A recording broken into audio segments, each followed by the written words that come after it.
Le vintage remis au goût du jour. Ce lundi 19 juin, Dave était l'invité du Buzz Télévision, afin de faire la promotion de sa nouvelle émission sur la chaîne Mélodie. À l'occasion de la fête de la musique célébrée ce mercredi 21 juin, le chanteur va présenter The Vintage Show, diffusé en première partie de soirée sur la chaîne.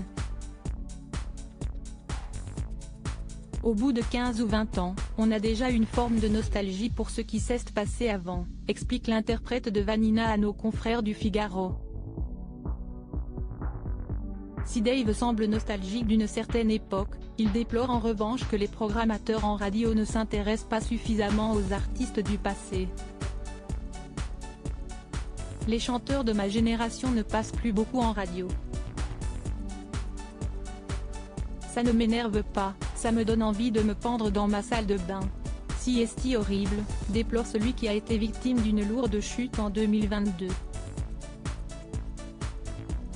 Ne soyons pas hypocrites, quand on est connu, on a la chance d'être bien reçu partout, pour faire de la promotion, surtout si tu as la langue bien pendue, ce qui est un peu mon cas. Mais une fois que j'ai le dos tourné, il ne me passe plus, constate-t-il, précisant que si est difficile à accepter.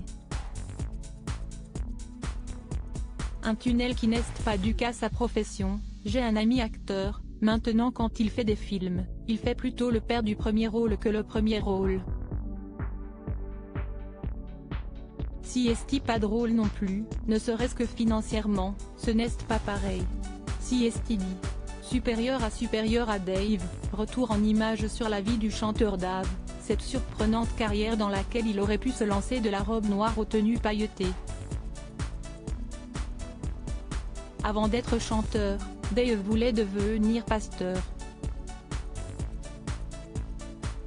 Showman, celui qui est en couple avec Patrick Loiseau a pourtant été un adolescent introverti et sombre.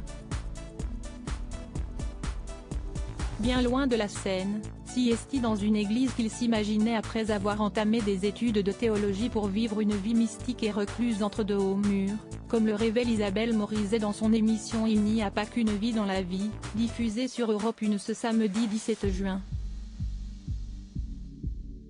Une envie que le parrain de la fille de Marc-Olivier Fogiel justifie avec le sourire, ça exprime une forme de narcissisme de ma part. Et l'artiste de 79 ans de détailler son propos, mon père était d'origine juive, mais il n'était pas du tout de la religion juive. Il était protestant. On allait à l'église. Ma mère était athée, mais alors plus athée, tu meurs.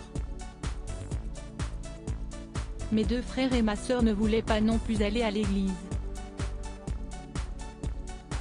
Donc il n'y a que mon père et moi qui allions à l'église le dimanche. Le pasteur était une femme, très belle femme, brune.